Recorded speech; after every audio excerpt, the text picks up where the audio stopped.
tanpa kecuali, baik orang kaya, orang miskin, orang berkedudukan, tidak berkedudukan, semuanya akan menghadapi kematian. Dan apakah kita siap menghadapi semua ini? Ya, mari kita justru harus diperlengkapi untuk itu. Daripada nanti menghadapi kematian nggak siap sama sekali atau nggak punya perlengkapan sama sekali. Lalu ketakutan apa ini dibayang-bayangi ketakutan luar biasa, ya tambah mengerikan ya kalau seperti itu. Ya ada orang yang juga takut untuk mengikuti acara kita ini dan nggak mau dengar.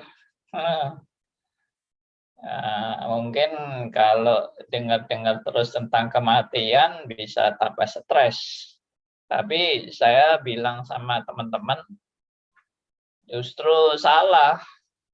Justru Anda kalau ikut acara ini, Anda makin tahu kematian tuh nggak menakutkan sama sekali.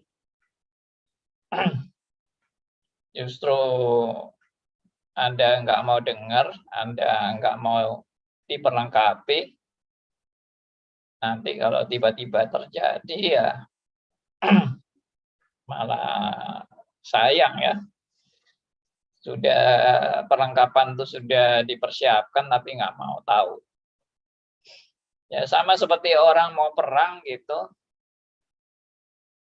Lalu dikasih senjata, dikasih perlengkapan peperangan,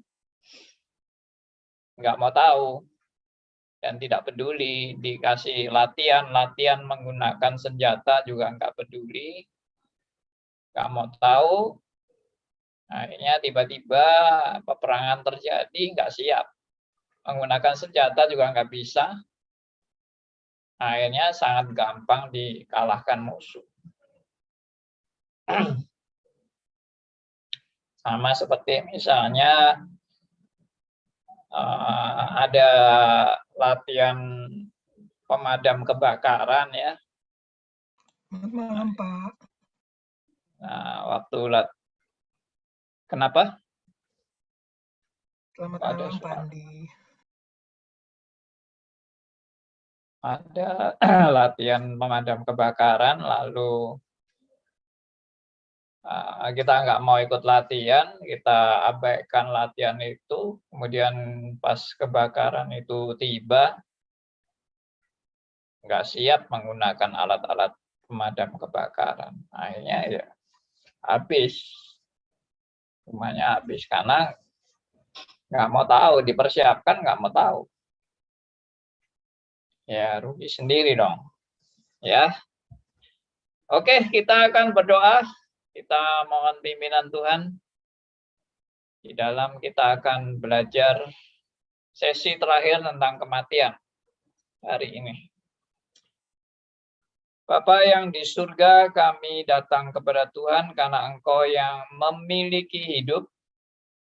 Engkau juga yang akan mengambil hidup itu. Dan Engkau yang memberi, Engkau juga yang mengambil.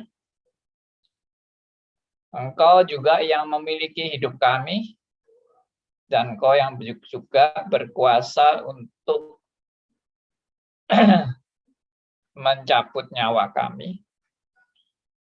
Kami serahkan ya Tuhan seluruh pembicaraan kami hari ini. Sudah sesi terakhir, kami bahas tentang kematian. Biarlah semua ini memperlengkapi kami untuk menghadapi bagian terakhir dari kehidupan kami. Karena semua orang akan menghadapi hal yang sama, yaitu yang terakhir dalam seluruh hidupnya, yaitu kematian. Terima kasih untuk perlengkapan rohani yang Tuhan sediakan. Terima kasih untuk pengertian akan kebenaran tentang kematian. Dan biarlah kami semua siap menghadapi segala kemungkinan apapun yang terjadi. Kami tak percaya Tuhan punya maksud yang baik dan yang terindah. Terpujilah nama Tuhan, dalam nama Tuhan kami Yesus Kristus, Tuhan dan Juru Selamat kami yang hidup, kami berdoa. Amin. Oke.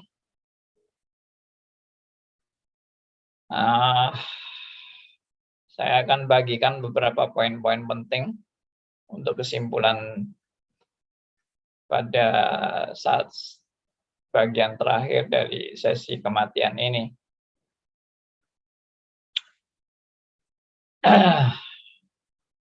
Oke ya.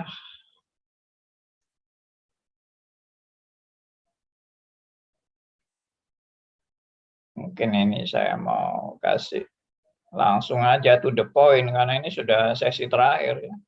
Jadi nggak usah muter-muter. Gitu. Sebentar, ini saya mau share-kan di layar.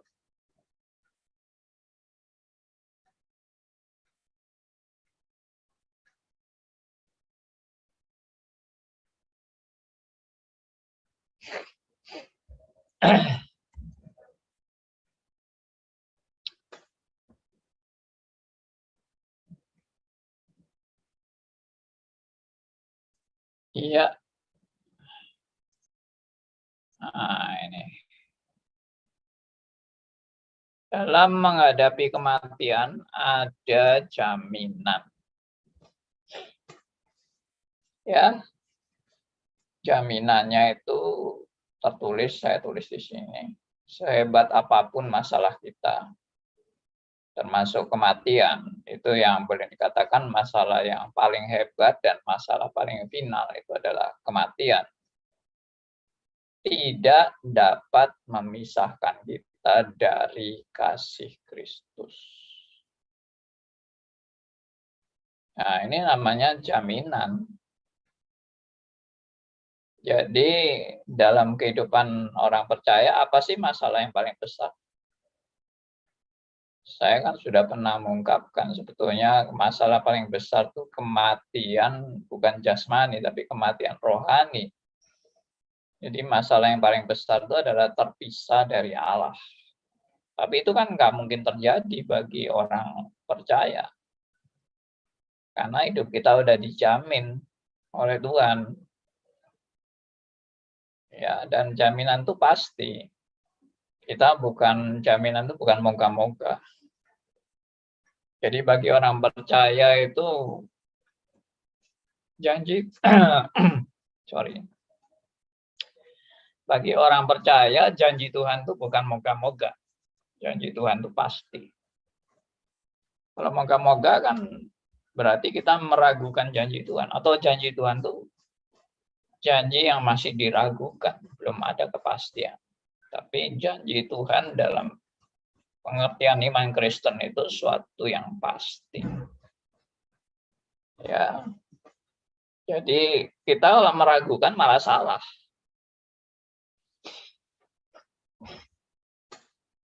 Ya. Kita kalau meragukan janji Tuhan itu sama dengan kita meremehkan janji Tuhan itu, atau nggak percaya sama janji Tuhan itu. Nah, kalau kita nggak percaya kan sama dengan kita kurang ajar sama Tuhan. Masa Tuhan janji kita nggak mau percaya? Kalau janji manusia kita boleh nggak percaya. Tapi kalau janji misalnya orang yang memang patut dipercaya lalu kita nggak percaya, itu kan sudah kurang ajar itu ya. Misalnya presiden janji sama kita, ya kamu kalau bisa menebak presiden kita ya terkenal kan, Kalau bisa nebak teka-teki saya kasih sepeda. Lalu kita bilang, ah masa? Saya nggak percaya Bapak janji lalu digenapi janjinya. Ya, itu kan kurang ajar itu, nggak percaya sama janji presiden. Nah ini yang janji bukan presiden, ini yang janji Allah. Wah, melebihi dari presiden dong. Lalu saudara bilang, ah masa gua nggak percaya. Ya kurang ajar banget. Makanya orang Kristen itu percaya kepada janji Allah itu bukan sombong. Ada orang bilang, kamu kok yakin kamu pasti selamat? Iya yakin. Wah sombong itu. Mana orang bisa yakin dia pasti selamat? Loh, masalahnya saya yakin itu bukan karena kemampuan saya. Saya yakin itu karena ada janji Tuhan. Dan janji Tuhan itu bagi siapa? Kalau janji Tuhan itu misalnya kalau kamu setia, kamu berhasil dalam kesetiaanmu, kamu berhasil dalam ketaatanmu, kamu baru bisa selamat. Tapi kalau kamu tidak berhasil dalam ketaatanmu, kamu tidak selamat. Nah, kalau seperti itu ya memang nggak ada kepastian. Karena ketentuannya dalam ketaatan kita. Tapi janji Allah ini tidak bergantung pada ketaatan kita. Janji Allah ini bergantung pada janji Allah sendiri. Bergantung kepada keberadaan Allah sendiri yang memberi jaminan kepada saudara dan saya. Makanya pasti, sudah nggak perlu ragu-ragu lagi. Jadi sekali lagi, apa sih masalah yang terbesar bagi anak-anak Tuhan? Kalau tadi terpisah dari Allah kan sudah nggak mungkin. Karena Tuhan bilang, kamu pasti selamat. Nggak ada moga-moga selamat. Atau nggak ada kemungkinan anak Tuhan terpisah dari Allah selama-lamanya. Nggak ada. Sudah dibayar oleh Kristus. Kristus yang mengalami keterpisahan dengan Allah. Kristus yang menghadapi penderitaan menggantikan saudara dan saya. Dan itu pengorbanan yang amat sangat besar dan paling pengorbanan yang paling top dari apa yang dilakukan oleh Kristus sejak lahir sampai kematiannya, yaitu terpisah dari Allah. Itu pengorbanan Kristus yang paling besar. Ya, jadi apalagi yang menjadi kekhawatiran masalah Anda yang sangat besar? Nggak ada kan? Entah kita kena sakit penyakit, entah kita dirampok, entah kita dibunuh, bahkan entah kita dapat penyakit yang nggak bisa disembuhkan, entah kita dapat kecelakaan, musibah, ya gempa bumi, tsunami, gunung meletus, apapun itu, termasuk masalah kehidupan apapun itu, sampai masalah yang terakhir dalam hidup kita dan yang terbesar yaitu kematian. Itu kita bilang nggak ada yang dapat memisahkan kita dari kasih Kristus. Nah, kalau sudah dijamin begini, sebetulnya nggak ada alasan orang Kristen itu takut mestinya ya. Kalau kita takut tuh sepertinya kita nggak mau percaya kepada janji Allah ini, pada firman Tuhan ini. Ya, coba kita lihat ayatnya yang sudah saya pasang di sini juga. Nah, ini ayatnya. Sebab aku yakin bahwa baik maut maupun hidup, baik malaikat-malaikat maupun pemerintah-pemerintah. Perhatikan ya, maut, baik maut. Maut itu kan kematian yang mengerikan itu. Ya, ini di sini tentunya bukan, ya mungkin juga termasuk kematian terpisah dari Allah. Tapi kan nggak mungkin terjadi kan.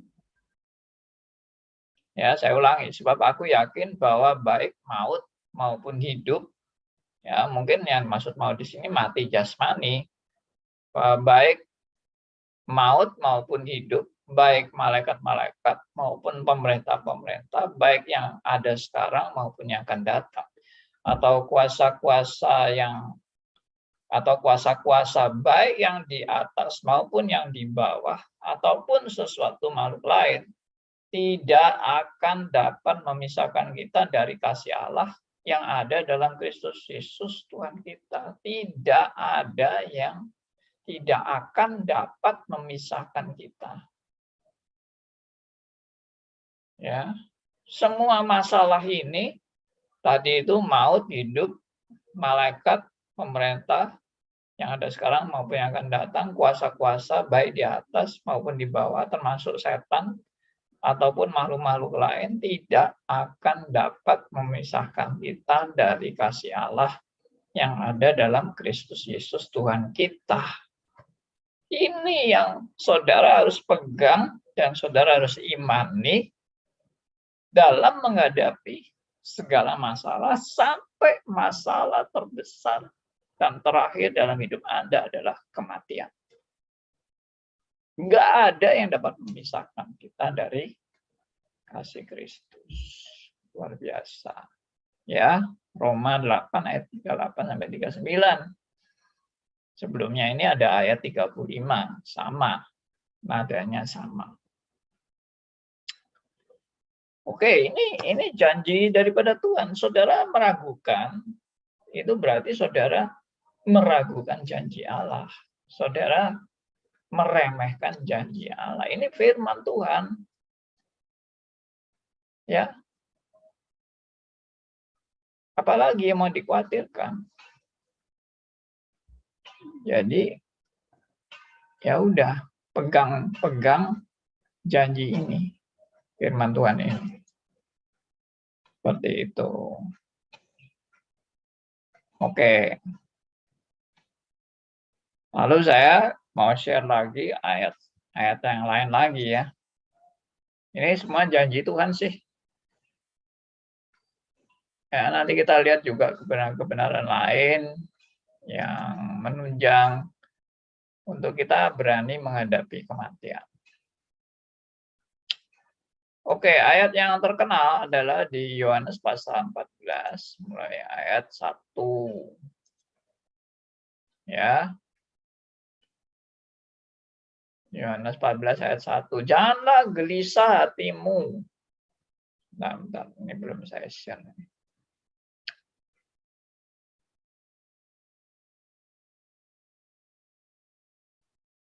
Ya, janganlah gelisah hatimu. Ya. Percayalah kepada Allah dan juga percaya kepadaku. Ini janji Tuhan Yesus, ini yang ngomong Tuhan Yesus sendiri nih. Jangan gelisah hatimu, percayalah kepada Allah dan percayalah juga kepadaku. Allah itu maksudnya ya Allah Bapa. Kepadaku itu Tuhan Yesus. Allah Tritunggal kan, Allah Bapa, Allah Anak. Ya. Lalu Roh Kudusnya di mana ya? Nanti ada Roh Kudusnya. Ini ayat 1 dulu nih. Lalu Tuhan Yesus kasih jaminan nih. Dari janjinya ini Tuhan Yesus kasih jaminan. Jangan gelisah. Percaya kepada Allah, percaya juga kepada aku. Lanjutannya apa? Lanjutannya di ayat 2. Di rumah Bapakku banyak tempat tinggal. Jika tidak demikian, aku akan mengatakannya kepadamu. Ya, berarti kan sudah disediakan kan tempat tinggal. Banyak tempat tinggal dan aku pergi ke situ sebab aku pergi ke situ untuk menyediakan tempat bagimu. Loh, kurang apa lagi? Ini apa meragukan ini janji Tuhan ini? Apa ini moga-moga? Enggak ada moga-moga, ini pasti. Tuhan sudah janji dan janjinya ini pasti, bukan janji yang meragukan. Kecuali Tuhan Yesus bohong. Ya, mungkinkah Tuhan Yesus bohong? Juga nggak mungkin kan? Kan sudah ada itu apa itu jalur-jalur logika itu. Kalau Tuhan Yesus bohong berarti dia mati konyol demi kebohongannya. Iya kan? Tuhan Yesus berbohong dia sebagai Allah yang berinkarnasi dan orang-orang banyak yang menyembah dia. Satu hal yang unik dalam diri Kristus adalah orang-orang yang mau menyembah Tuhan Yesus itu Tuhan Yesus tidak pernah menolak untuk disembah. Nah, ini unik karena seluruh nabi dan seluruh rasul nggak boleh disembah. Dan mereka juga tahu diri kalau ada orang lain menyembah, oh jangan nyembah saya cuma manusia biasa. Tuhan Yesus kalau disembah nggak pernah nolak dan tidak pernah Tuhan Yesus mengatakan jangan nyembah saya cuma manusia biasa, enggak. Satu-satunya yang Tuhan Yesus jelaskan kepada pemuda yang kaya tentang dirinya itu kalau orang tidak ngerti maksudnya Tuhan Yesus, terkesan Tuhan Yesus itu menolak dirinya dianggap orang yang baik gitu loh. Tuhan Yesus menolak disebut dirinya sebagai orang baik. Karena waktu pemuda yang kaya bilang guru yang baik, lalu Tuhan Yesus langsung jawab, kenapa kamu katakan aku guru yang baik? Tidak ada seorang pun yang baik kecuali Allah saja. Nah, seakan-akan dari kata-kata Tuhan Yesus mau menunjukkan bahwa Tuhan Yesus menolak dirinya disebut baik karena dia orang berdosa. Nah, itu salah tafsir. Salah tafsir. Tuhan Yesus tidak pernah menolak dirinya disembah. Ya, kembali lagi ke sini. Jadi Tuhan Yesus menjanjikan ada banyak rumah tinggal, tempat tinggal di rumah Bapakku banyak tempat tinggal. Jika tidak demikian, aku mengatakan kepadamu, sebab aku pergi ke situ untuk menyediakan tempat bagimu. Wah, suatu pasti, seperti yang pasti. Jadi kalau kita pulang ke rumah Bapak, sudah disediakan tempat. Kalau kita meninggalkan dunia ini, sudah ada itu tempatnya. Sudah ready. Ready for use. Wah, kurang apa lagi ini? Kita benar-benar kurang ajar ini kalau masih nggak percaya. Ya, sudah disediakan tempat, sudah dikasih tahu. Ya, masih ragu-ragu, masih nggak percaya, kurang ajar banget mestinya saudara dan saya ini. Kalau tetap nggak mau percaya sama Tuhan, nggak mau percaya pada janjinya, ya ini sangat menguatkan. Ya, jadi menurut saya jangan saudara alergi dengan kematian dan jangan saudara dikuasai ketakutan yang berkelebihan dalam menghadapi kematian. Ada satu buku ya, saya cukup salut dengan buku ini, yaitu judulnya Apa Yang Kau Bawa Pulang. Nah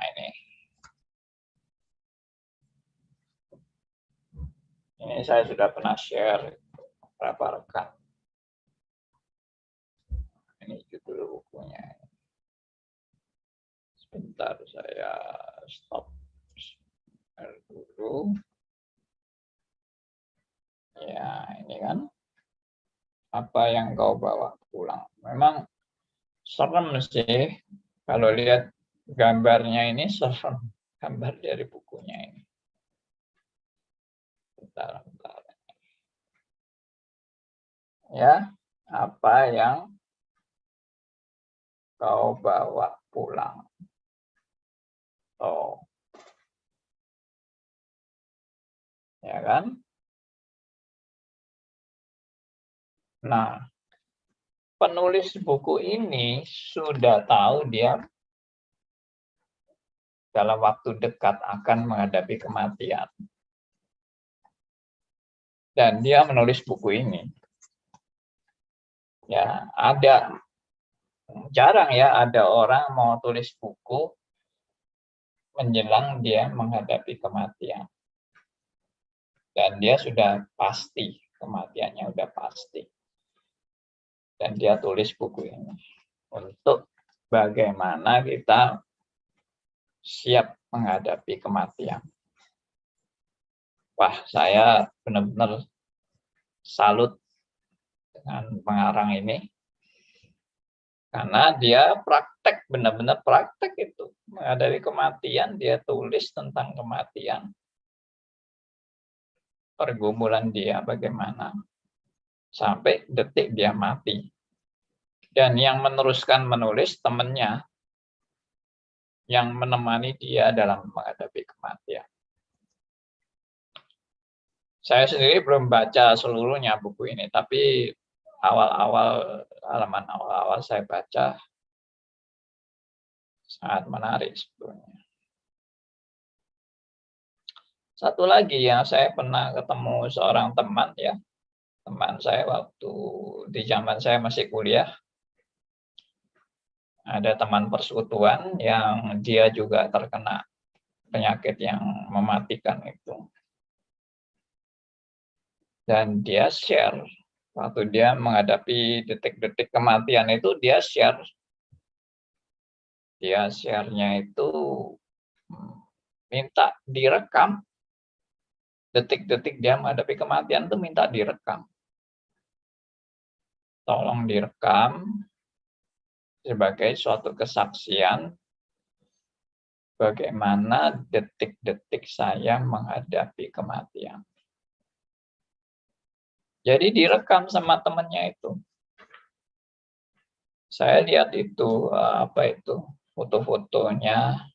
Ya waktu itu sih belum ada ini ya, kamera-kamera canggih seperti sekarang di handphone. Itu zaman saya kuliah itu berarti sudah hampir 40 tahun yang lalu.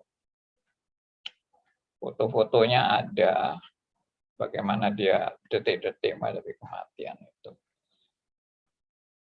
Maksud saya ceritainnya adalah ada orang-orang yang memang berani untuk bersaksi dalam menghadapi kematian. Ya, teman kami sendiri yang sudah meninggal bernama Pendeta Amin Chung, itu juga masa-masa dia menderita dan hampir mendekati kematian itu dia di video dan dia bersaksi bagaimana panggilan orang Kristen untuk tetap mau mengabarkan Injil itu di video terus itu. Ya, teman saya, bukan teman sih, jemaat saya juga ada yang menghadapi kematian. Di video juga dia bernyanyi, memuji Tuhan. Jadi banyak kesaksian-kesaksian orang menghadapi kematian dengan indah.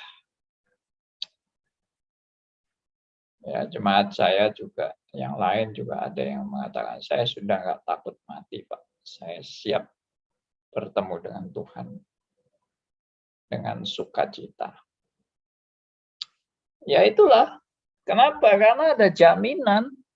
Saya juga sharingkan kepada mereka bahwa ada jaminan apanya yang mau ditakuti, hadapi. Mari kita hadapi. Justru orang yang lebih dulu dari kita itu yang justru dapat anugerah.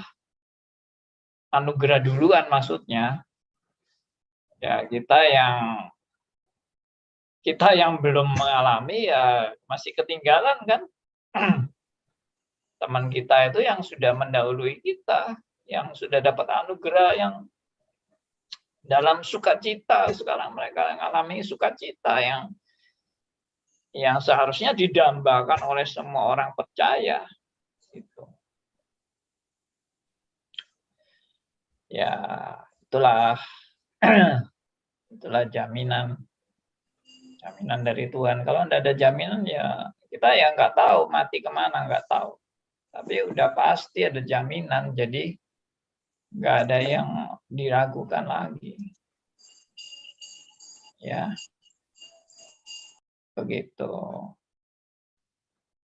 Oke, saya dalam sesi terakhir ini saya tidak mau banyak bicara, saya kasih kesempatan teman-teman aja yang meresponi bagaimana Anda sendiri bergumul menghadapi kematian. Jadi yang lalu, Senin lalu sudah sharing, banyak yang sharing.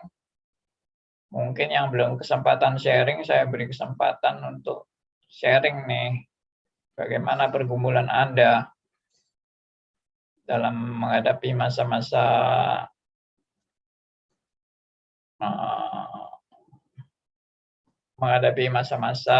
umur kita yang berkurang sudah 1 tahun kan, ya dengan tahun baru ini ya umurnya berkurang 1 tahun, kesempatannya juga berkurang 1 tahun. Nah itu. Jadi gimana sikap kita dalam menghadapi semua ini? Oke, silakan kalau ada yang mau sharing. Saya pribadi semakin mantap, Pak. Ya, puji Tuhan.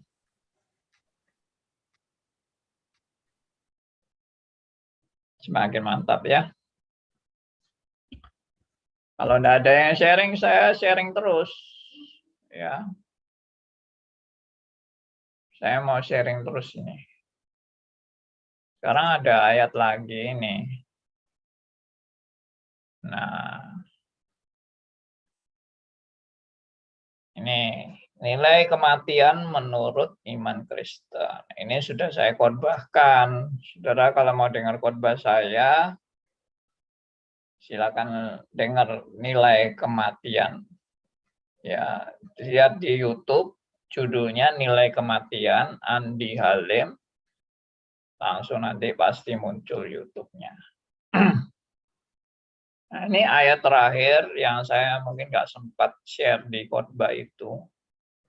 Nah, saya mau share di grup ini.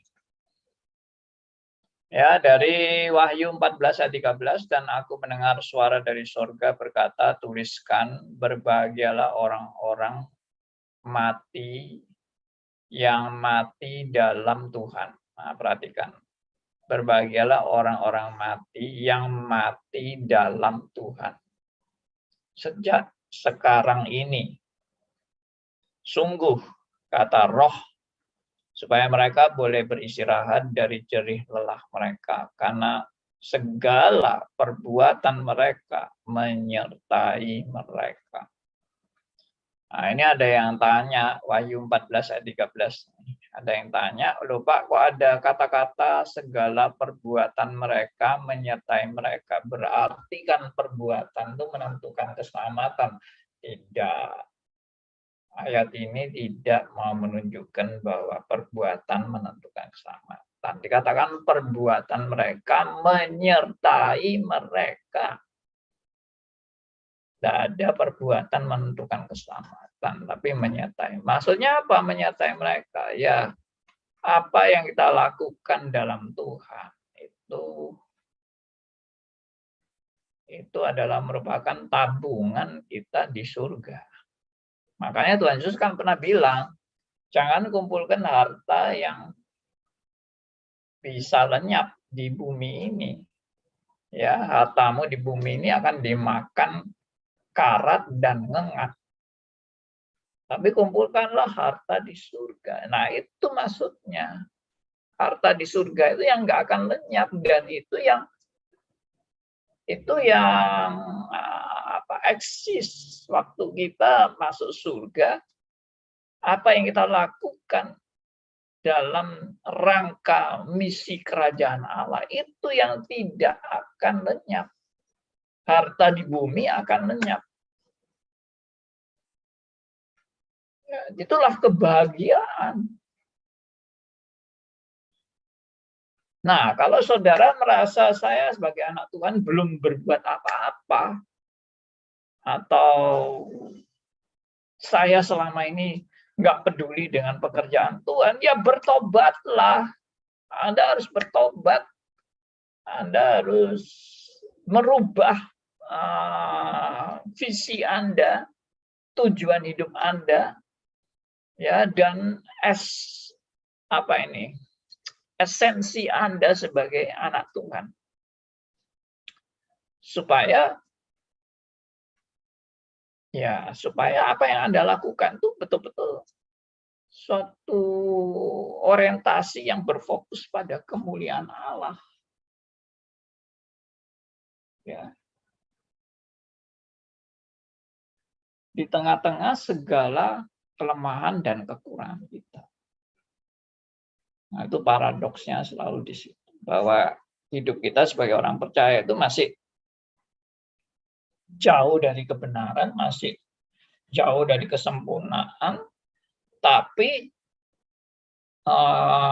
pemeliharaan Allah dan penyertaan Allah itu menyertai kita di dalam kita melaksanakan misi kerajaan Allah. Ya. Makanya saya akan pernah bilang ya, jadi orang Kristen itu eksistensi kita sebagai orang Kristen itu harus kita pahami benar-benar. Ya. Seperti di Roma 14 ayat 7 sampai 9 itu yang saya pernah sharekan. Roma 14 ayat 7 9 itu apa? Roma 14 ayat 7 sampai 9. Apa itu? Tidak ada seorang pun yang hidup untuk dirinya sendiri. Tidak ada seorang pun yang mati untuk dirinya sendiri. Ya, kalau kita hidup untuk Tuhan. Kalau kita mati untuk Tuhan. Jadi baik hidup atau mati, kita adalah milik Tuhan. Roma 14 ayat 7 sampai 9. Ini adalah esensi menjadi orang Kristen. Anda tidak hidup untuk diri Anda dan Anda tidak mati untuk diri Anda. Kalau Anda hidup untuk Tuhan, kalau mati untuk Tuhan. Jadi baik hidup atau mati, saudara dan saya adalah milik Tuhan.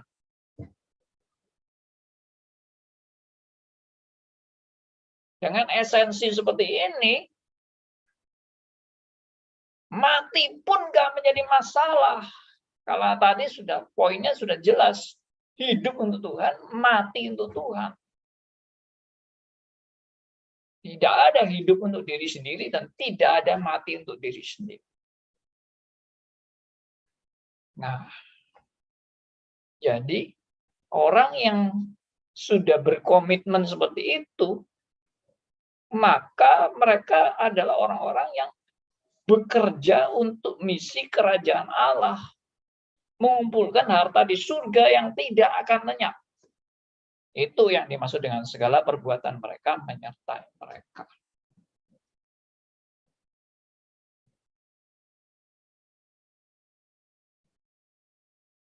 Berbahagialah orang yang mati. Berbahagialah orang-orang mati yang mati dalam Tuhan. Itu. Bukan berbahagialah orang-orang mati yang mati dengan sempurna.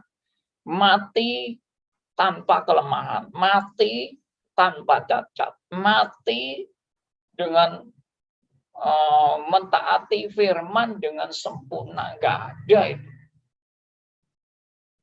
Kita semua tidak ada yang sempurna.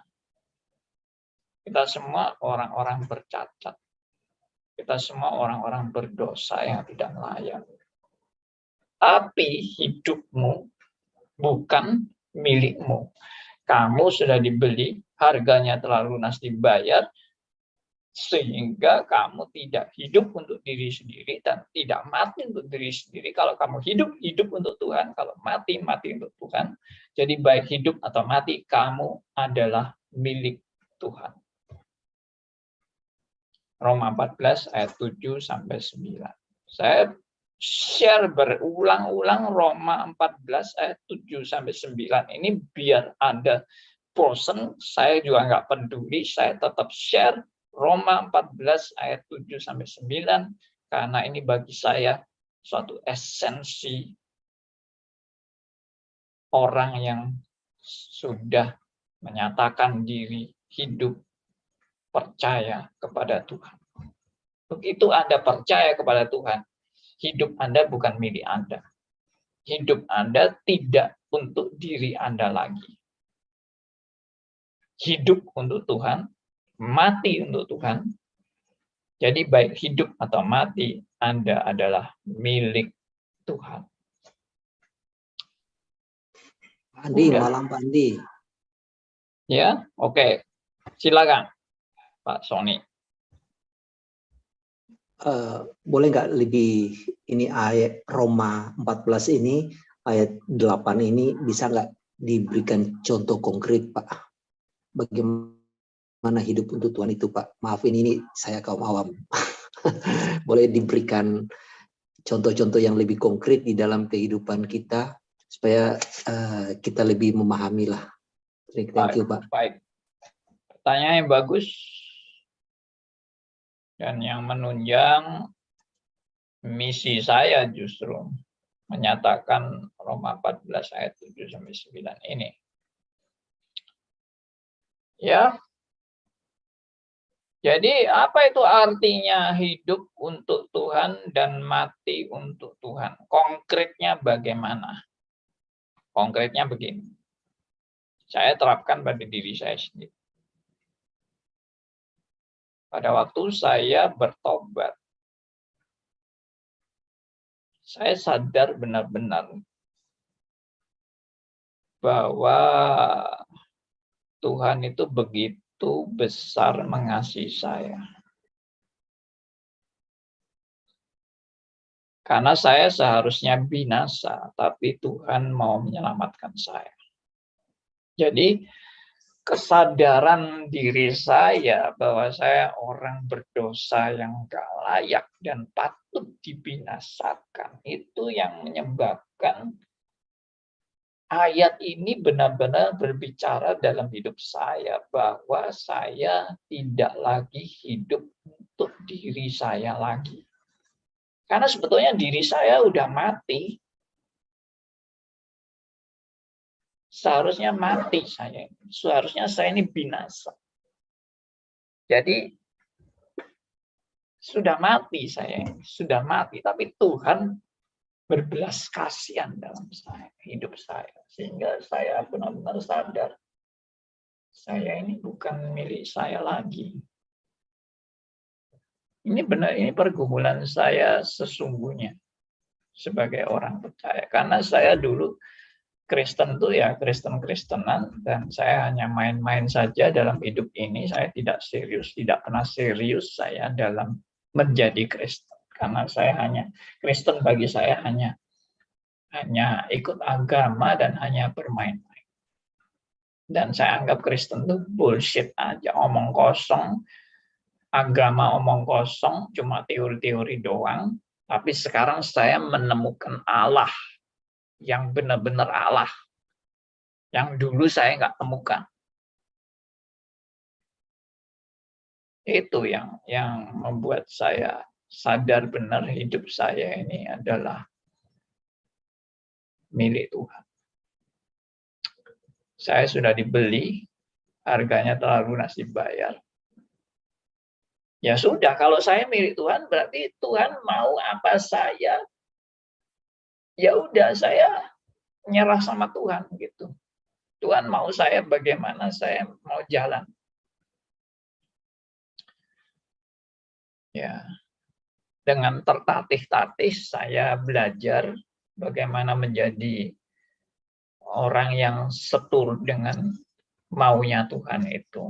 Bagaimana mengerti juga firman Tuhan dengan tertatih-tatih, dengan jatuh bangun, dengan tersesat kemana-mana dulu. Yang saya pernah ceritakan, saya dulu juga orang karismatik yang ekstrim dan Armenian murni, ya, maksudnya pembela Armenian habis-habisan. Jadi saya tertatih-tatih, tapi saya yakin saya sudah jadi milik Tuhan dan saya berjuang. Saya berjuang untuk misi kerajaan Allah. Meskipun masih tersesat di sana sini. Itu saya masih di teknik elektro itu. Makanya sebetulnya saya sudah mau buang elektro saya sudah mau tinggalkan elektro saya. Bagi saya elektro itu hanya dunia saja, saya hanya mau untuk Tuhan. Saya tidak mau untuk elektro, saya hanya mau untuk Tuhan. Saya mau buang elektro saya, tapi ternyata Tuhan kasih saya kesadaran tentang mandat budaya, ya, dan panggilan untuk menjadi garam dan terang di mana Tuhan tempatkan saya. Kalau Tuhan tempatkan saya sebagai mahasiswa, ya saya harus jadi garam dan terang di dunia mahasiswa. Dan jadi garam dan terang di dunia mahasiswa, ya harus benar-benar belajar dengan baik dan menjadi teladan di dunia mahasiswa.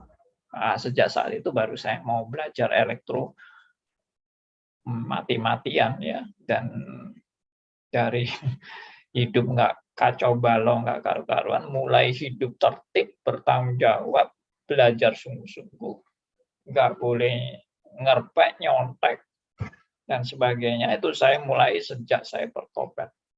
Dulunya, wah, udah kacau balau.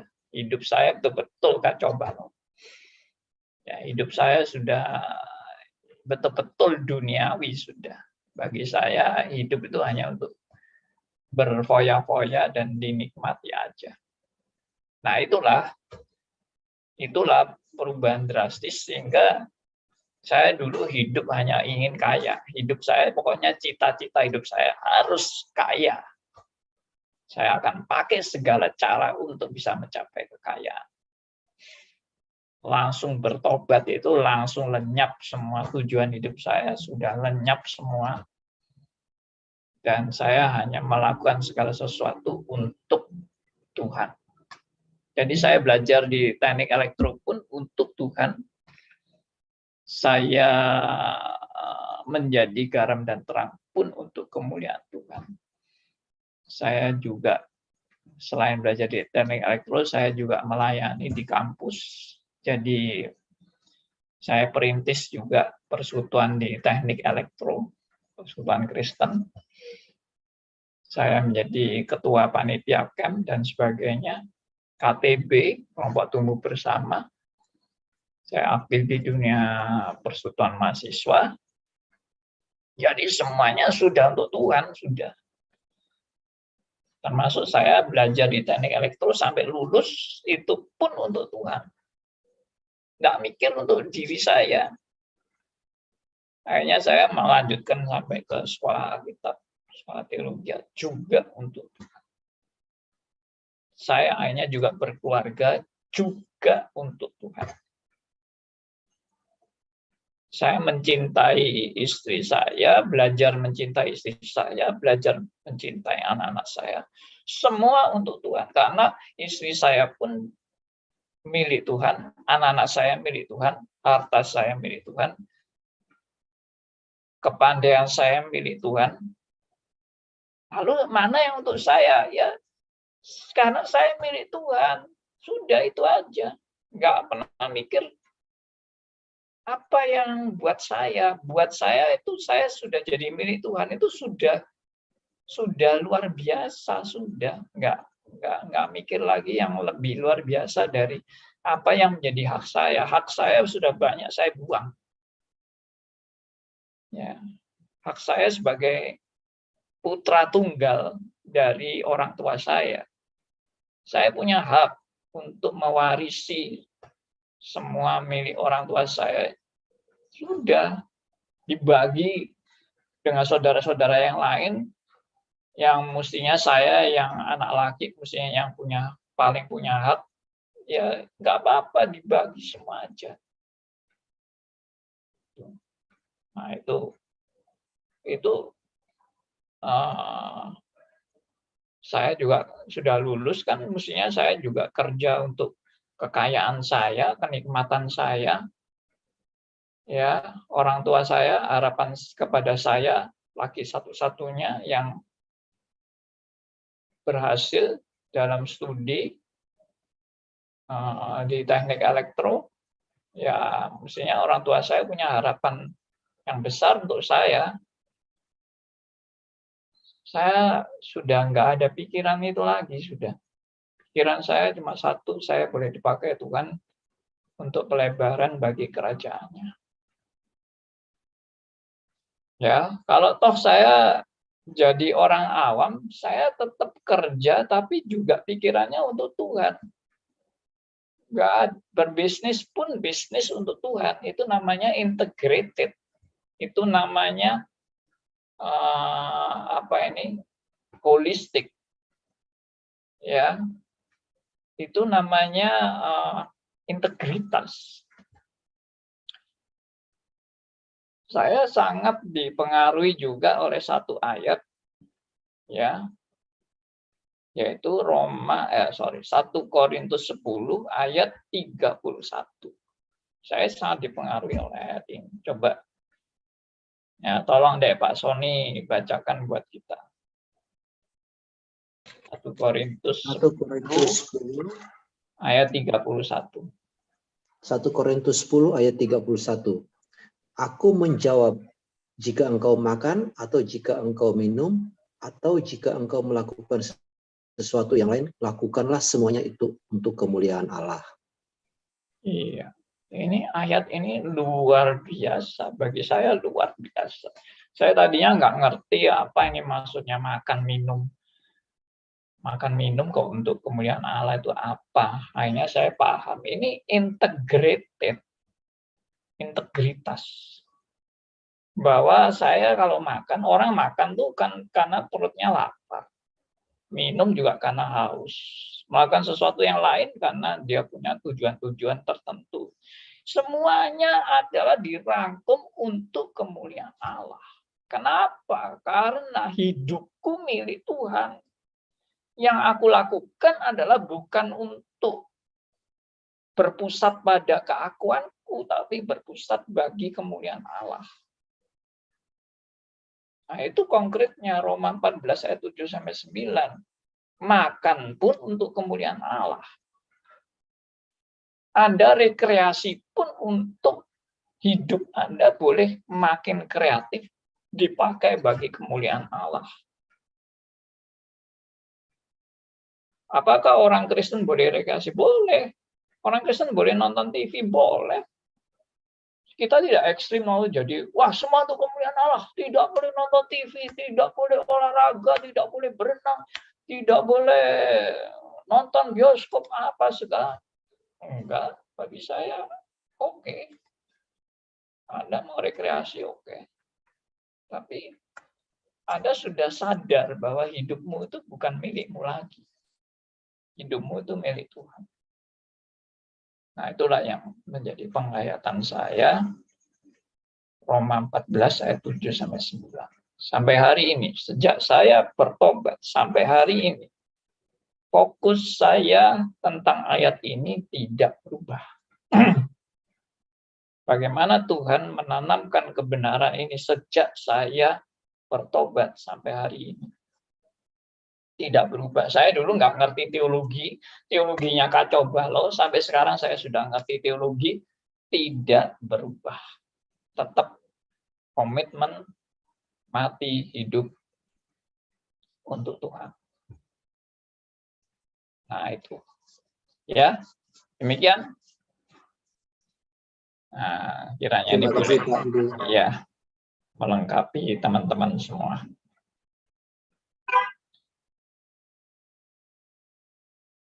Jadi jangan salah paham ya, hidup untuk Tuhan itu tidak semua harus jadi pendeta. Anda bisnismen juga hidup untuk Tuhan. Anda peran Anda sebagai ahli bangunan, arsitektur dan sebagainya juga untuk kemuliaan Allah hidup Anda. Ya. Apakah kalau begitu orang Kristen tidak bisa kaya? Siapa yang bilang orang Kristen tidak bisa kaya? Bisa aja. Orang jual tempe aja bisa kaya raya kok. Ya kan? Kalau Tuhan mau kasih kekayaan, ya kaya. Tapi sadar kekayaan ini titipan Tuhan. Dan saya harus bertanggung jawab untuk mengelola titipan Tuhan ini bagi kemuliaan Allah. Itu orientasinya. Bolehkah saya menggunakan kekayaan ini untuk saya beli mobil, beli apa? Ya silakan, nggak ada larangan kita. Wah, kalau untuk Tuhan nggak boleh beli apa-apa. Ya, jangan beli mobil, jangan beli rumah, jangan beli apa. Sudah semua untuk kemuliaan Allah. Itu konyol deh. Itu mungkin pikiran-pikiran yang disebut kadrun gitu ya. Yang kita tidak mengikuti itu. Kita boleh menggunakan, tapi sadarlah hidupmu itu milik Tuhan dan untuk kemuliaan Allah. Saya bersyukur ada teman-teman yang mengaplikasikan kebenaran ini. Dia dapat titipan Tuhan itu, harta titipan Tuhan itu dia juga persembahkan untuk pekerjaan Tuhan. Ya, juga mempersembahkan untuk Stris, untuk radio RMC. Ya, saya bersyukur itu ada teman-teman yang tergerak ya untuk melihat ini pekerjaan Tuhan. Dia persembahkan. Ya.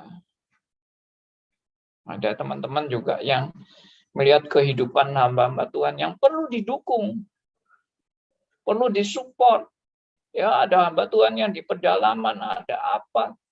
Kasih dana, kasih apa itu beasiswa, kasih fasilitas untuk perpustakaan dan sebagainya. Nah, itu kesadaran hidup untuk titipan Tuhan ini dikelola dengan sebaik-baiknya. Nah, itulah. Ya, sehingga kita nanti pulang ke rumah Bapak, ya sudah. Semua titipan Tuhan ini saya sudah kelola. Sekarang saya sudah tinggalkan. Ya, selesai tugas saya, sudah. Nggak ada yang disesali.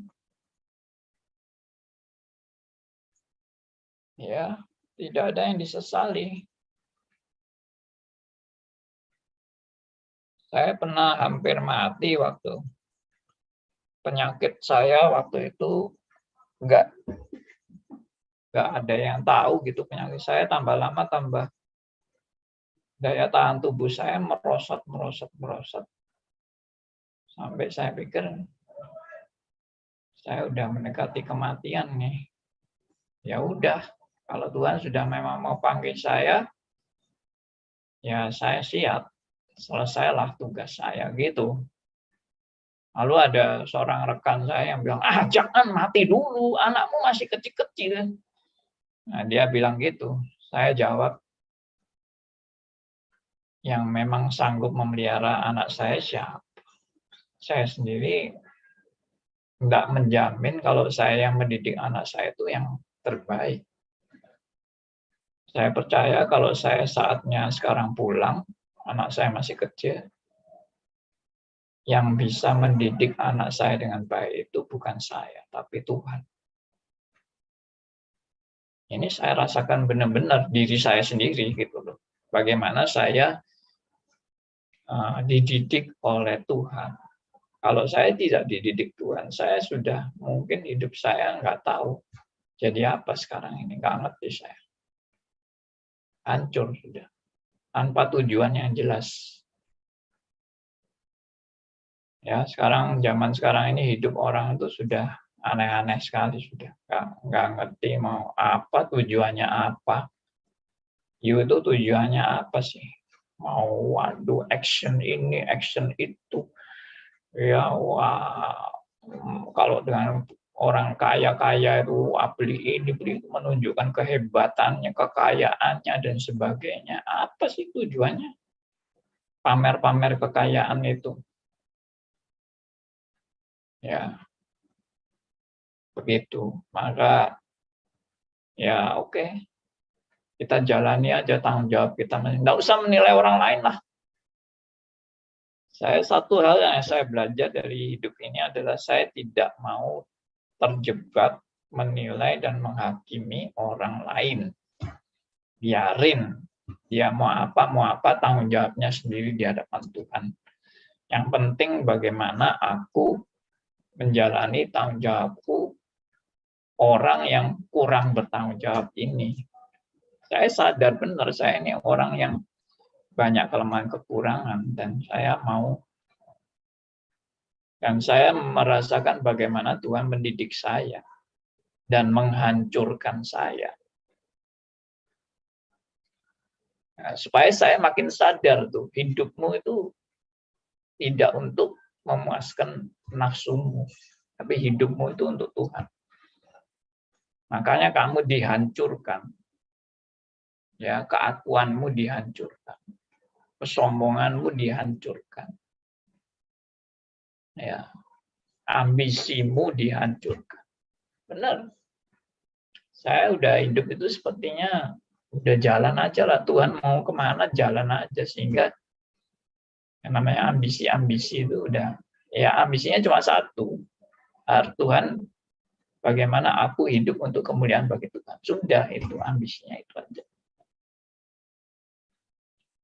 Ya, siap mati kan?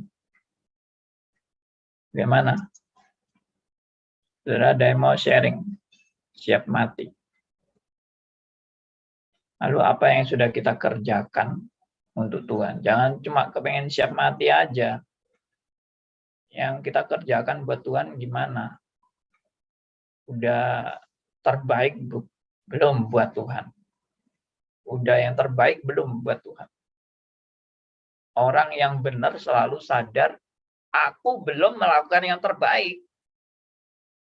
Maksud saya juga belum melakukan yang terbaik. Saya harus berjuang terus untuk melakukan yang terbaik. Karena aku belum melakukan yang terbaik. Itu yang harus diperjuangkan. Jangan merasa saya sudah, ini sudah. Enggak, belum. Jangan bilang sudah. Ya, itu paradoksnya iman Kristen di situ. Nah, oke. Pak Andi. Iya, silakan. Iya.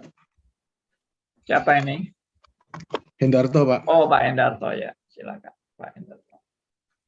Ya, mengenai sharing-sharing yang hari Senin yang lalu saya merenungkan dan banyak yang saya dapat pelajaran yang baru dari teman-teman yang begitu dalam pergumulan yang hebat gitu, Pak. Iya. Saya dalam posisi sebagai teman pun mungkin tidak bisa mengambil alih posisi yang mereka derita, Pak. Karena setiap orang itu mengalami suatu permasalahan atau pergumulan itu pada saat itu pasti hati itu bimbang dan nggak tahu apa yang harus diperbuat, gitu, Pak. Ya. Dan itu sesaat kemudian kalau kita kembali, ya terima kasih atas ajaran-ajaran yang saya terima dari Pak Andi melalui Stres maupun RMC ini, sehingga pikiran itu dan hati itu langsung bisa, boleh dibilang itu putar balik 180 derajat untuk ingat ajaran-ajaran yang diajarkan di Alkitab melalui Pak Andi dan Stres ini, Pak. Ya. Peristiwa yang kita alami itu pada saat itu nggak mungkin bisa kita cerna dengan baik, apalagi dalam masa-masa yang kita nggak tahu sendiri jawabannya itu gimana, atau melangkah mencari jalan yang benar ya gimana itu, Pak. Seperti contoh waktu retina saya lepas itu, Pak. Iya. Saya nggak tahu harus berbuat apa gitu. Harus berbuat apa? Tahunya satu aja, ke dokter. Cari pertolongan pertama. Tapi dengan menunggunya itu, Pak, titik baliknya itu dengan mengingat kalau kita ya puji Tuhan kalau saya itu disadarkan oleh Allah Roh Kudus untuk setiap harinya untuk membaca firman Tuhan, merenungkan, membaca, dan diperkenan juga untuk membagikan kepada saudara-saudara yang lain. Itu mengingatkan kembali, Ya. kamu bersama Tuhan aja mengalami masalah-masalah yang pada saat ini kamu sendiri tidak tahu bagaimana kamu harus menjalaninya. Apalagi kamu tanpa Tuhan.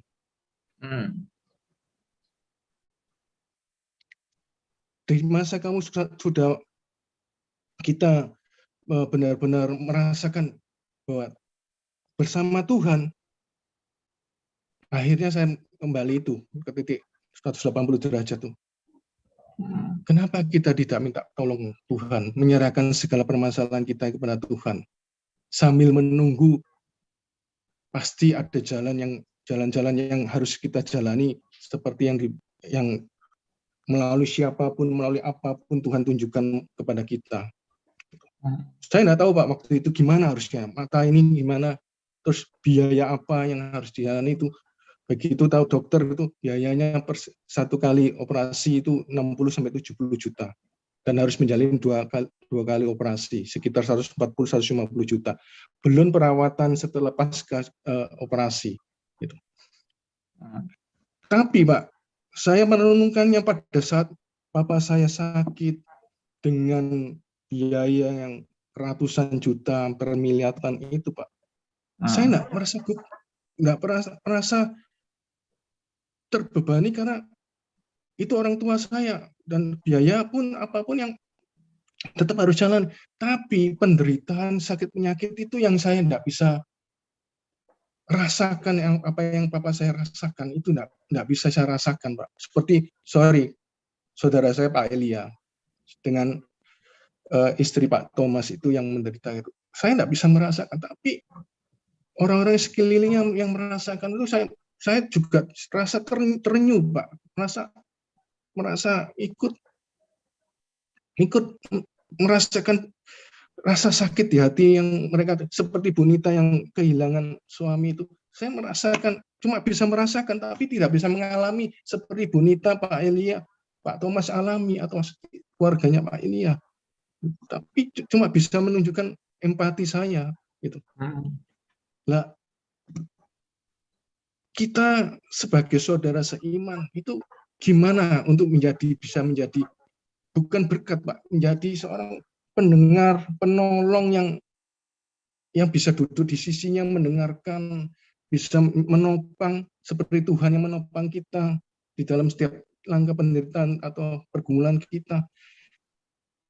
Kita sebagai manusia butuh petunjuk dari Pak Andi supaya kita itu bisa menjadi saudara yang benar-benar mengasihi saudara kita yang dalam pergumulan itu. Bukan saya sendiri harus menghadapi pergumulan itu Pak. Ya itu saya bisa, tapi sebagai saudara yang melihat saudara kita ini dalam pergumulan itu, gimana kita bisa menjadi saudara yang benar-benar mengasihi, yang benar-benar peduli, yang benar-benar menjadi saudara yang baik, sebagai penolong yang baik itu Pak. Mohon pencerahannya Pak. Terima kasih Pak. Baik. Ya, suatu pertanyaan aplikatif sekali dari Pak Hendarto. Bagaimana kita berempati dengan teman-teman kita yang menghadapi penderitaan. Saya pikir dalam segala keterbatasan kita, bentuk empati itu macam-macam, 1001 macam empati.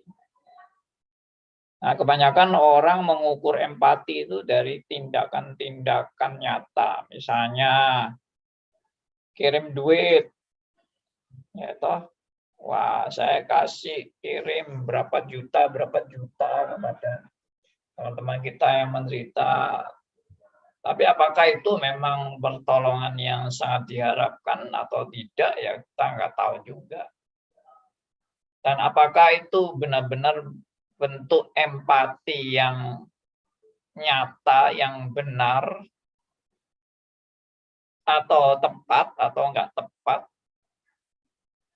kita juga enggak tahu. Karena tiap kasus dan tiap hubungan dengan orang, siapa orangnya, dan bentuk empatinya itu apa, tiap orang beda-beda, nggak bisa dirumuskan, Pak. Jadi bagi saya satu hal bentuk empati adalah mendoakan, belajar untuk mendengar, belajar untuk memperhatikan, belajar untuk mengerti pergumulannya yang dalam. Ya sebatas itu. Kalau memang ada teman kita yang butuh benar-benar butuh uang dan sebagainya, yang butuh dana dan sebagainya, bisa juga dikumpulkan uang untuk menolong teman kita yang dalam keadaan susah dan sebagainya, mengumpulkan dana. Nah, itu kita seringkali lakukan waktu di grup saya ya. Saya punya grup lain yang namanya grup kerohanian UK Petra, yang di mana kita seringkali, yaitu dengan Saudara Martin itu, seringkali menolong teman-teman yang kesusahan gitu. Ya itulah Pak Endato, saya nggak bisa bicara banyak tentang hal itu karena itu semua pembelajaran kita secara pribadi kepada Tuhan dan kepada sesama dengan langkah-langkah konkret yang setiap orang nggak bisa disamakan. Ya, bentuk perhatiannya juga beda-beda. Ya, bisa menyapa secara pribadi juga bisa mendoakan seperti tadi saya bilang, bisa juga membantu dalam dana dan sebagainya, bisa juga. Tapi nggak ada rumus untuk itu. Ya, yang tadi saya tekankan itu adalah berfokus pada pekerjaan untuk kemuliaan Allah. Nah, itu yang saya mau fokuskan. Karena kalau fokusnya itu nanti terlalu berorientasi kepada pertolongan secara sosial, ya itu nanti kita bisa menjalankan fungsi departemen sosial gitu. Kita kan bukan departemen sosial. Kita ini gereja, ya. Dan gereja itu bukan berarti nggak peduli dengan kebutuhan sosial, harus ada kepedulian dengan kebutuhan sosial, tapi itu bukan fokus. Ya, sehingga misalnya di Kisah Rasul kan dibentuk tim diakonia itu, ya, yang menolong orang-orang yang kesusahan dalam masalah-masalah kebutuhan sosial. Ya, tetapi ternyata orang yang diangkat jadi diakonia ini juga sangat mengutamakan pemberitaan firman. Seperti contohnya Stefanus. Stefanus ini sebetulnya panggilannya bukan mengabarkan Injil, tapi dia adalah dari tim diakonia itu kan. Tapi dia giat mengabarkan Injil. Jadi fokus kehidupan orang percaya itu selalu adalah yang diutamakan itu Injil untuk kemuliaan bagi Allah. Sedangkan yang lain, masalah-masalah sosial itu juga oke diperhatikan, tetapi itu bukan fokus utamanya. Saya malah prihatin kalau gereja itu isinya cuma kegiatan sosial. Ya, kumpulkan dana, kasih, bagi-bagikan dana, ya, kebutuhan yang miskin, yang sakit, yang apa, wah semua hal sosial semua.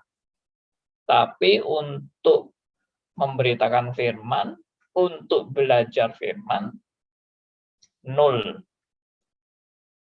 Itu yang sangat prihatin. Ya, tapi bagaimana kalau sebaliknya? Wah, Injil, Injil, Injil, Injil, tapi sosialnya nol.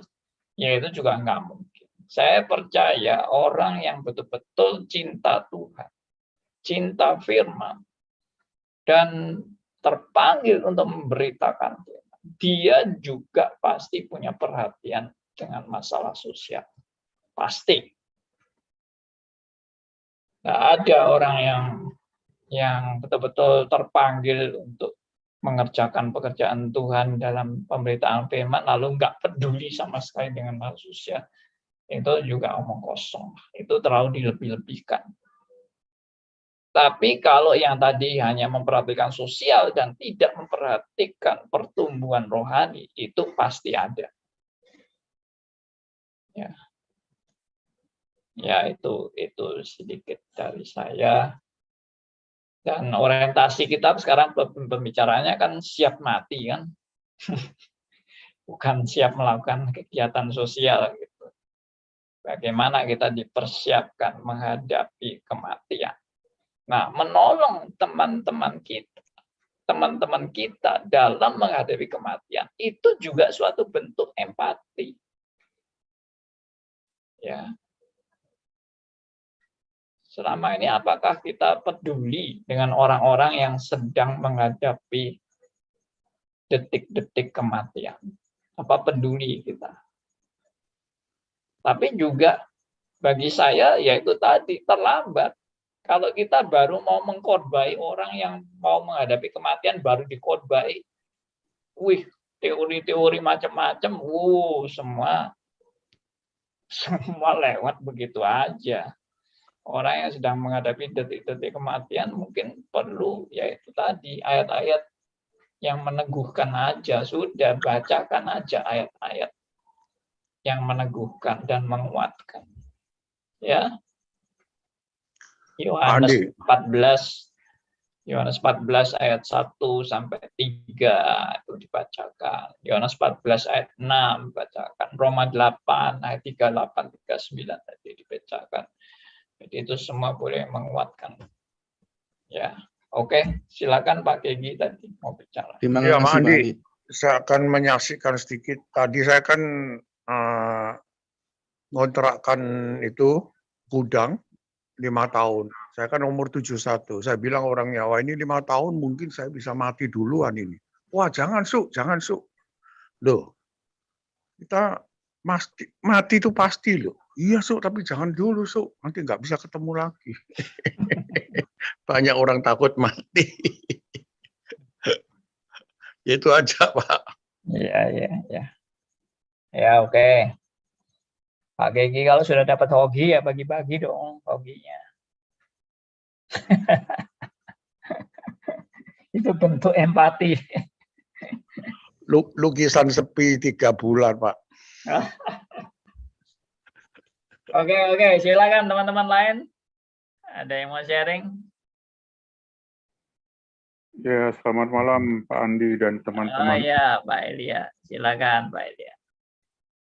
Saya mengapresiasi rasa simpati yang disampaikan oleh Pak Hendarto. Ya. Saya menanggapi dari sisi kemanusiaan, Pak. Bahwa kita tidak mungkin bisa betul-betul menyatakan simpati. Karena seseorang yang punya masalah, kita tidak tahu bagaimana orang itu. Iya. Baru hanya sekedar kelompok Zoom ketemu, so what? Apakah Anda tahu saya? Apakah Anda tahu pergumulan Ibu Nita? Kalau kita sharing kan mungkin kita tahu lah, oh ternyata garis besarnya adalah ini. Yang saya ingin sampaikan adalah satu pengalaman hidup saya, Pak. Yeah. Dulu pada saat tahun pertama saya stroke, ada satu keluarga, mungkin saya sudah pernah cerita, tapi ada baiknya saya mengangkat kembali hal yang dimaksudkan oleh Pak Hendarto. Dia datang, dia merasa memberikan satu semangat kepada kita. Dalam pembicaraan, dia terlalu berkobar-kobar menyatakan Tuhan kita dalam kehidupan saya. Mengkhotbahin saya pikir, aduh Pak, sampai saya berkata, Pak, kalau Bapak di posisi saya, apakah Bapak bisa berkata setugas itu? Setelah saya berbicara demikian, istri toel suaminya. Tapi suaminya dasar, wah, rohani lagi tinggi, Pak. Dan dia terus mengkuliahin saya sampai saya tidak sabar. Dalam hati, poinnya adalah kalau kita mau bersimpati, berikanlah kita telinga untuk beliau, siapapun dia. Biarkan dia nyerocos, mau dia berkata-kata salah, dia mau berkata-kata komplain kepada Tuhan, dengarkan. Pada saatnya Tuhan akan memberikan jawab.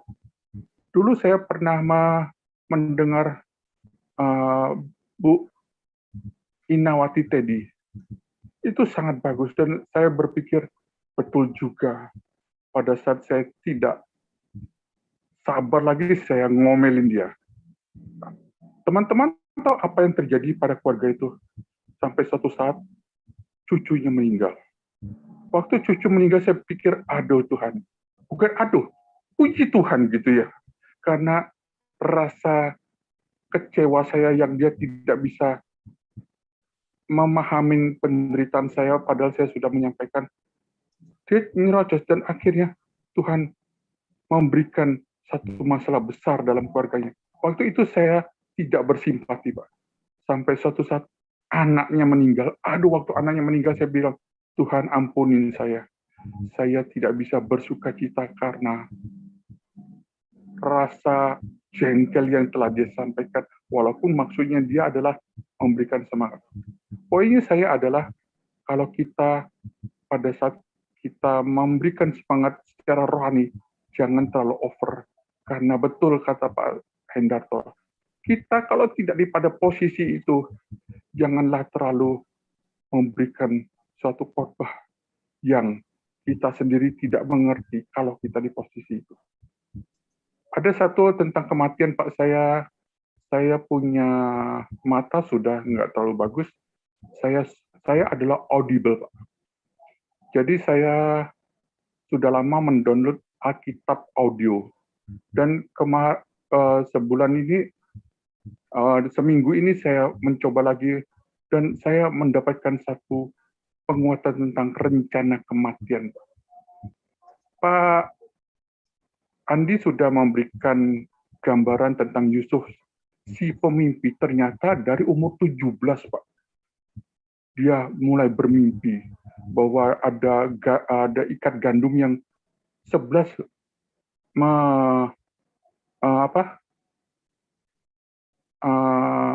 sujud kepada gandumnya dia.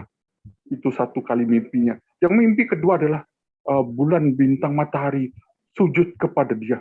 Itu adalah menyangkut tentang keluarganya, bapaknya. Saya mendengarkan audio itu langsung saya berpikir, oh, inilah nubuat kematian yang direncanakan oleh saudara-saudaranya karena sakit hati.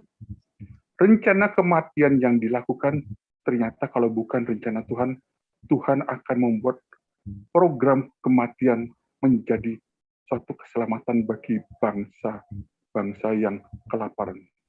Lalu saya berpikir tentang kematian, rencana kematian terhadap Yesus. Ternyata kematian itu berhasil. Kalau Yusuf tidak berhasil. Tapi kalau di kematian Yesus berhasil demi keselamatan orang-orang yang dia mau selamatkan. Kalau kita merefleksikan kepada kita, apakah kita siap mati? Kalau kita di posisi lagi zona nyaman, Pak, saya rasa tidak ada orang berpikir untuk siap mati. Tetapi kalau orang pada posisi seperti beberapa rekan yang disampaikan, saya kemarin mendapatkan satu istilah baru, vegetative state, Pak, oleh Pak Thomas. Saya mencari, oh ternyata tidak sadarkan diri. Itu ada satu rekan di gereja saya, Pak. Kalau nggak salah lebih dari 25-30 tahun istrinya tidak menyadari kehidupannya. Dan kalau nggak salah tahun lalu dia berpulang. Saya langsung berpikir, pada posisi itu bagaimanakah kita bisa melihat Tuhan? Kalau Tuhan yang tidak menjamah hati kita, maka kita akan kosong dan terhilang. Saya pikir ini adalah satu anugerah Tuhan yang kita bisa mempersiapkan kematian atau memuliakan Tuhan dalam kehidupan kita. Saya pikir, nggak ada orang yang seperti Pak Andi. Saya rasa nggak ada ya, kalau nggak Tuhan jamah. Bullshit, betul-betul bullshit kalau kita mengutamakan Tuhan. Padahal kita mau mendapat zona nyaman. Dari sakit mau sembuh, dari sakit mata mau operasi untuk kenyamanan kita, kan begitu, dan seterusnya dan sebagainya dengan penyakit kita masing-masing. Tapi kalau bisa sampai seperti Pak Andi punya hati, saya pikir itu adalah anugerah Tuhan. Begitu saja, terima kasih Pak Andi. Ya, puji Tuhan. Terima kasih buat sharingnya Pak Elia. Ya, saya bersyukurnya itu yang tadi saya bilang itu. Tuhan itu mendidik setiap anak-anak Tuhan. Dan Tuhan menghancurkan keakuan anak-anak Tuhan.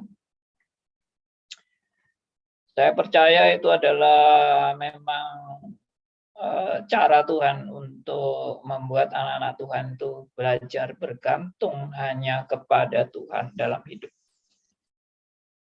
Makanya jangan berharap pada manusia, berharaplah pada Tuhan. Itu. Jadi saya juga bersyukur ya, seperti Stris ini. Sudah berlangsung 36 tahun dalam segala kesederhanaan Stris. Dalam segala ketidakmampuan Stris untuk menjalani program-programnya. Ya, dengan juga istilahnya dosen yang sangat minim dan ya boleh dikata nggak banyak orang mementingkan Stris. Bahkan saya kadang-kadang kalau cari teman-teman yang mengajar Stris, sibuk. Lalu dana juga dari mana? Ya, tapi puji Tuhan ya, Tuhan itu selalu menyertai pekerjaan Tuhan sendiri. Karena ini bukan pekerjaan saya, ini pekerjaan Tuhan. Jadi Tuhan yang menyediakan, Tuhan juga yang menyertai, Tuhan yang memperlengkapi. Ya. Jadi ini juga tanda bahwa Tuhan itu selalu menyertai pekerjaannya. Demikian juga Tuhan menyertai saudara dan saya. Tuhan menyertai hidup Anda masing-masing. Ya, untuk Anda makin sadar panggilan Anda sebagai orang percaya. Seperti tadi saya tekankan, apa sih esensinya orang percaya? Hidup untuk Tuhan, mati untuk Tuhan. Itu esensi orang percaya.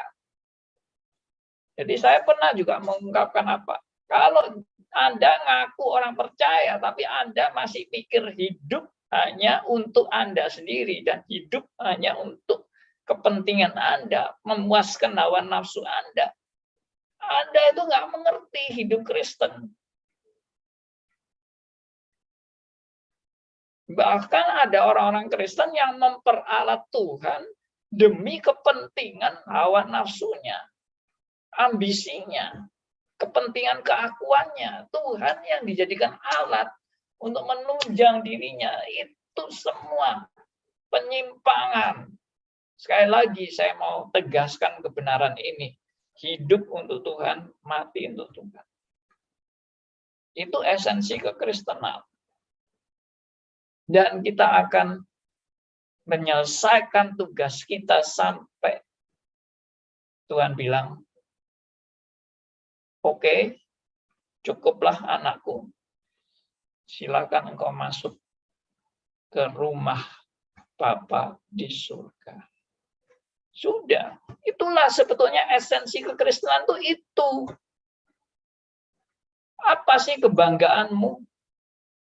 Punya harta banyak, punya mobil banyak, punya cucu banyak. Ya, jangan sampai punya istri banyak ya. Apa kebanggaan kita ini? Kedudukanmu yang sangat tinggi, apa kebanggaannya?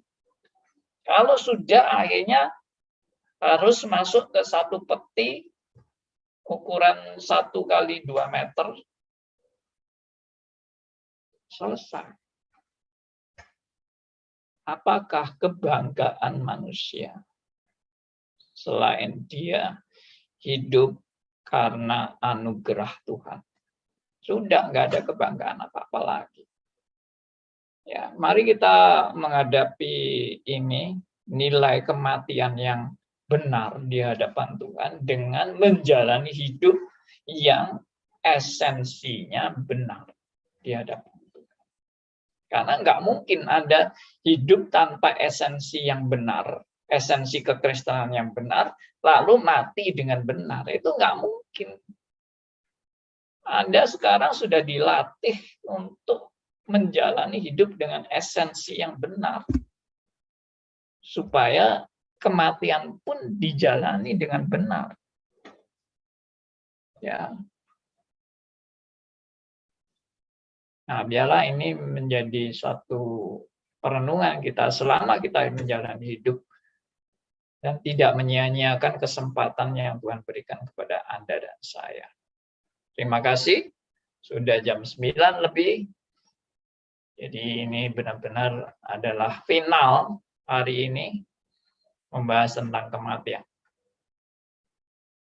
Dan final dari final semua topik kita ini adalah ya kita semua akan menghadapi kematian masing-masing ya.